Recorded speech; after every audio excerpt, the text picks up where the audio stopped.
Hello, I'm Daniela, and welcome to part 2 of the 5-part workshop for slow stitching an autumn pumpkin. Most of my videos are standalone videos, but throughout the year, I'll do workshops like I am doing right now. Now, this is the second video in the series, so if you'd like to start, I'd suggest starting at the first video, where we lay the groundwork, selecting our fabrics, creating our fabric collage, making our sketch, and stitching the outline. In today's video, we're going to start our shading. We're actually going to start painting, but with thread, or at least it feels like that. We'll be using 2 shades of color, the darkest 2 colors that we're going to use, and create dimension with our pumpkin. Now, in the beginning, the project looks a little, well, unexpected, but stick with the process. When it's all said and done, it will be beautiful, and you'll have hundreds of stitches, if not thousands, depending on the size of your finished project. This project is designed for you to work at your own pace, and you can refer back to the videos as needed. You can also modify the techniques as you'd like, change the colors, and change the stitches to whatever makes you most comfortable, and that's how you create a unique piece. So let's get started in today's video by shading the different segments of the pumpkin. So in the first video, I showed how I selected my colors, created the fabric collage with just some colors of fabric and patterns that I liked, again, offsetting the traditional colors with these beautiful turquoise colors.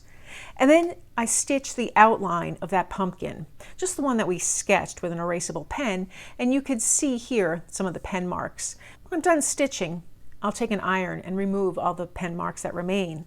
But now I want to start the shading. Because this is a large pumpkin, I'm using all 6 strands of my embroidery floss just for this particular shade.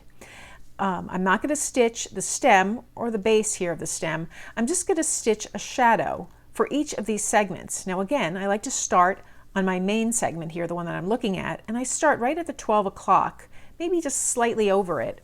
And I'm just going to create a little straight stitch. The more stitches you make, and the smaller the stitches, the more texture you'll get, and it's very intriguing. And now I'm just following the outline of that shape for that particular segment. So I'm making a series of little straight stitches up and down, and I'm starting approximately at the 12 o'clock mark, and I'm going to bring it approximately down to the 5 o'clock mark. I'm getting a nice, what appears to be a curved line. So I'll just stitch all the way around, just with these little stitches, trying to space them evenly, trying to make them approximately the same length, and keeping them the same distance from that edge.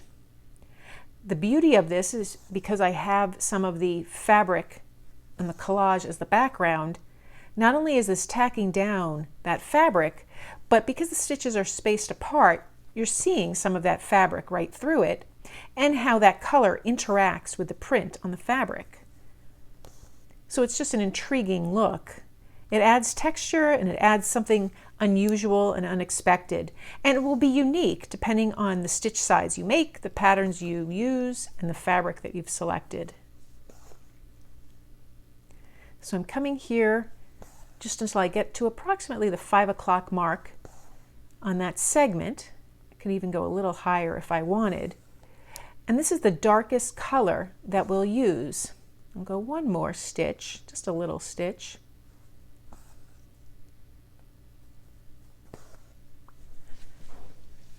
And as you can see here, it just goes all the way around. Now I could do another row of stitches, and I think I'll do that.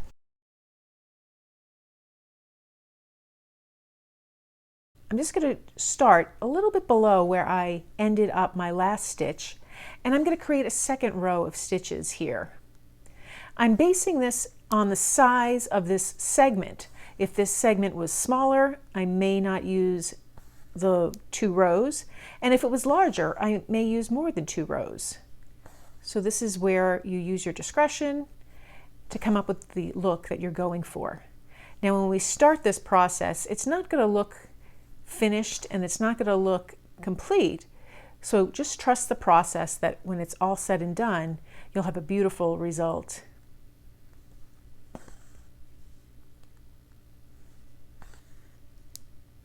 So I'm just going to finish stitching all the way up to just below where I had my first stitch, because I want this second layer to be just slightly thinner and creating dimension to my piece.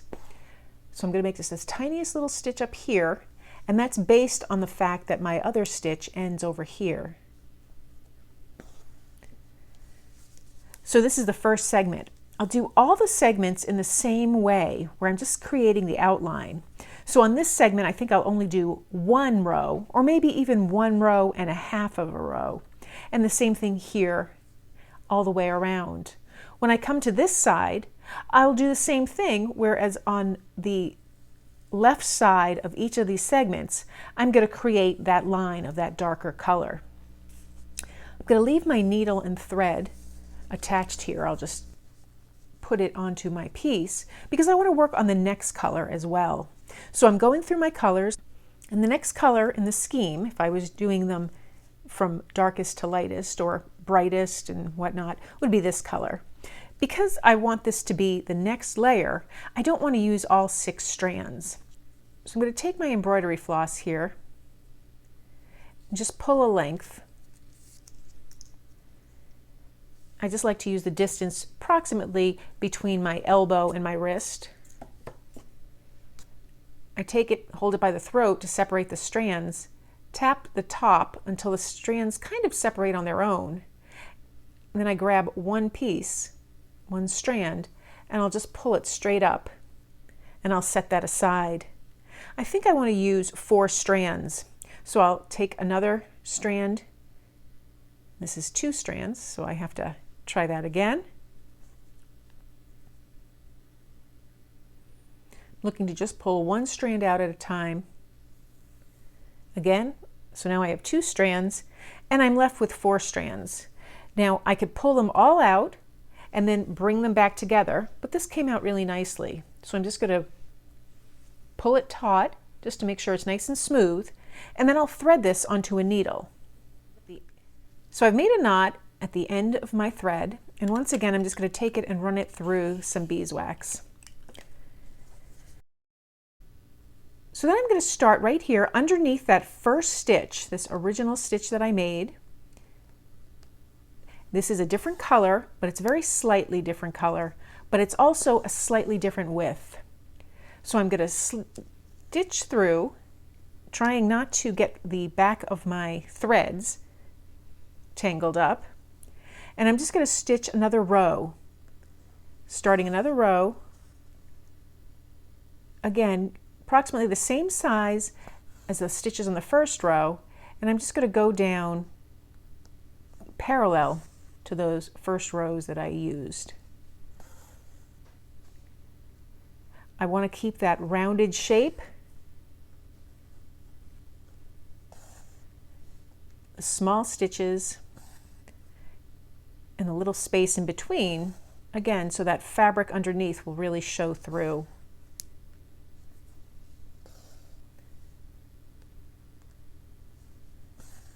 Now here's where you can start to decide how much depth you want to your piece.